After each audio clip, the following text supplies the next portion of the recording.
Friend, good morning. Welcome back to my channel. आप सभी का स्वागत है मेरे एक और नए व्लॉग में। तो अभी फ्रेंड्स बज रहे हैं सुबह के 6 और मैंने सबसे पहले अपना ब्रश वगैरह कंप्लीट किया। उसके बाद मैं जा रही थी अपना सुकून ढूंढने, मतलब कि मैं जा रही थी चाय बनाने के लिए।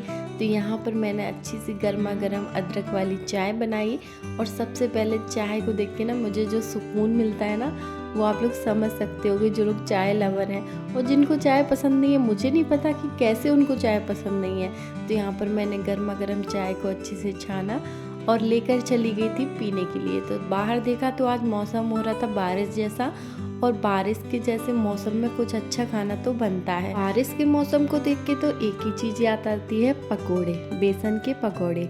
चाय के साथ गर्मा गर्म बेसन के पकोड़े हों तो आनंद दुगना हो जाता है। तो यहाँ पर सबसे पहले मैंने चाय और टोस्ट खाए।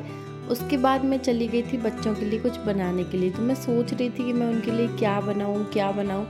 सडनली मुझे याद आया कि आर्या 2-3 दिन से बोल रही थी मम्मा मेरे लिए फ्रेंच फ्राइज बना दो। तो आज का ब्रेकफास्ट तो डिसाइड हो चुका था कि मुझे क्या बनाना है। यहाँ पर सबसे पहले बर्तन वगैरह लगाए और चली गई थी बाहर बर्तन धोने के लिए, क्योंकि बाहर अभी बारिश जैसा मौसम हो रहा था।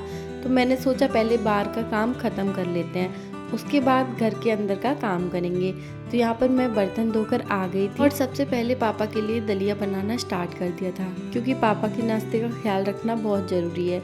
वो कोई ऐसा वैसा नाश्ता नहीं करते, उन्हें सिर्फ दलिया खिचड़ी ऐसे नाश्ते पसंद आते हैं। अपना सारा काम छोड़ के पापा के लिए दलिया बना दिया था। उसके बाद बच्चों के लिए फ्रेंच फ्राइज बनाने थे। तो यहाँ पर मैंने अच्छे से आलू को लेकर उन्हें अच्छे से वॉश किया। आजकल आलू का पता नहीं कैसे आ रहे हैं, बहुत ही अंदर से येलो कलर के निकलते हैं जो बिल्कुल अच्छे नहीं लगते। तो मैंने अच्छे से आलू को चुन चुन के लिया था। उसके बाद आलू को जैसे ही मैंने छीला तो ये भी आलू येलो ही कलर के निकले। आप लोग देख सकते हो कि कलर बिल्कुल चेंज है इनका। फिर मैंने इनको अच्छा सा लंबा लंबा काट लिया था फ्रेंच फ्राइज के शेप में। वैसे तो मशीन से ज़्यादा अच्छे कटते हैं, लेकिन मैंने हाथ से भी काफ़ी अच्छी शेप कट कर ली थी, आप लोग देख सकते हो। उसके बाद इसमें मैंने डाला थोड़ा सा बेसन, थोड़ा सा मैंने आमचूर डाला, उसके साथ नमक डाला, थोड़ी सी मिर्ची डाली, क्योंकि बच्चों के लिए बना रही हूँ तो ज़्यादा तीखा अच्छा नहीं लगेगा। उसके बाद थोड़ी सी हींग डाल दी थी और अच्छे से कर दिया था मिक्स। थोड़ा सा बेसन और ऐड किया था जिससे बाइंडिंग हो जाए। बाकी ज़्यादा मुझे कुछ इसमें मिलाना नहीं था, क्योंकि बच्चों के लिए था तो स्पाइसी तो बिल्कुल भी नहीं होना चाहिए। उसके बाद आर्या भी आ गई थी अपना कोचिंग ख़त्म करके। वो सुबह सुबह कोचिंग जाती है। तो यहाँ पर नहा धोकर रेडी है और बोल रही थी मम्मा मेरे फ्रेंच फ्राइज कब तक बनेंगे। तो यहाँ पर मैंने उसके फ्रेंच फ्राइज बनाना स्टार्ट कर दिया था। सबसे पहले मैंने कढ़ाई में थोड़ा सा ऑयल डाला। मैं ज़्यादा डीप फ्राई नहीं करना चाहती थी, इसलिए मैं अच्छे से इनको सौते जैसा कर लूँगी।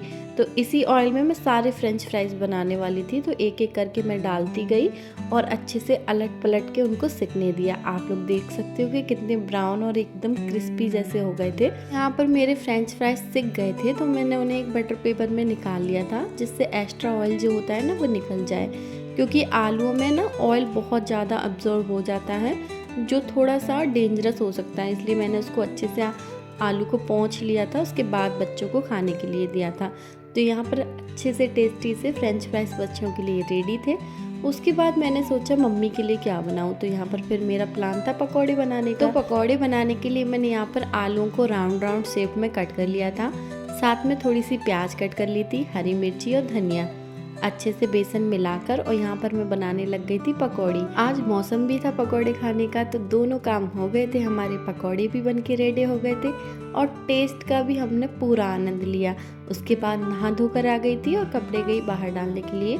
अभी थोड़ी सी धूप हो रही थी, तो यहाँ पर मैंने कपड़े डाल दिए थे। हवा भी चल रही थी, तो सोच रही थी कपड़े सूख जाएं, क्योंकि अगर बारिश होने लग गई तो सूखने का कोई भी कॉलम नहीं था। तो यहाँ पर जो कपड़े सूख चुके थे उनको मैंने उठा लिया था, जो गीले थे उनको मैंने अच्छे से दोबारा डाल दिया। कुछ दिन पहले तक तो आप बाहर धूप में निकल ही नहीं सकते थे, लेकिन आज का मौसम ऐसा था कि आप आराम से टहल सकते हो। तो मैंने यहाँ पर फटाफट से अपना खाना बनाना स्टार्ट कर दिया था।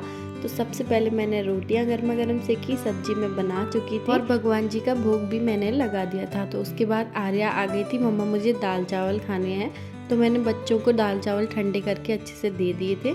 आर्या और मनु को दाल चावल बहुत पसंद है मेरी तरह। मुझे आप खाना दो या न दो, दाल चावल दे दो, मेरा तो पेट भर जाएगा। अभी मेरा खाना बन चुका था और उसके बाद मैंने किचन वगैरह अच्छे से क्लीन करना स्टार्ट कर दिया था।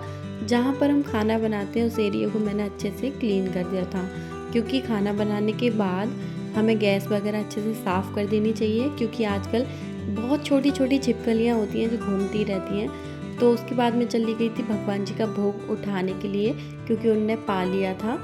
इसके बाद मैं भोग का क्या करती हूँ वो मैं आपको बताती हूँ। तो डेली मैं आपको भोग लगाना दिखाती थी, आज मैं भोग का करेंगे क्या ये बताती हूँ। तो यहाँ पर मैं भोग लेकर आ गई थी भगवान जी का। उसके बाद जो चीज़ें थी मैंने उसी में ऐड कर दी। जैसे मैंने दाल थी तो दाल में डाल दी, रोटियां थी रोटियों में रख दी, जिससे ना भगवान जी का प्रसाद पूरे खाने में मिल जाता है और हम सभी उसका आनंद ले पाते हैं। खाना तो मैंने सब चीज़ों में डाल दिया था, लेकिन बच गया था मीठा मीठा दही, जो भगवान जी का प्रसाद था। तो उसको मैंने खुद एंजॉय कर लिया था, क्योंकि भगवान जी का प्रसाद पाने में जो आनंद आता है वो किसी में नहीं आता। उसके बाद मेरी आती खाने की बारी।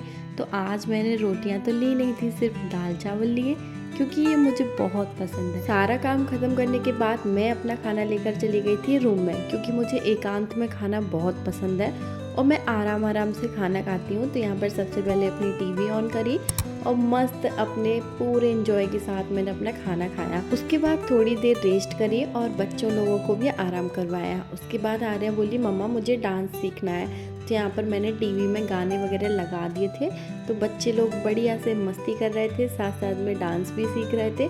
मुझे तो बहुत अच्छा लग रहा था।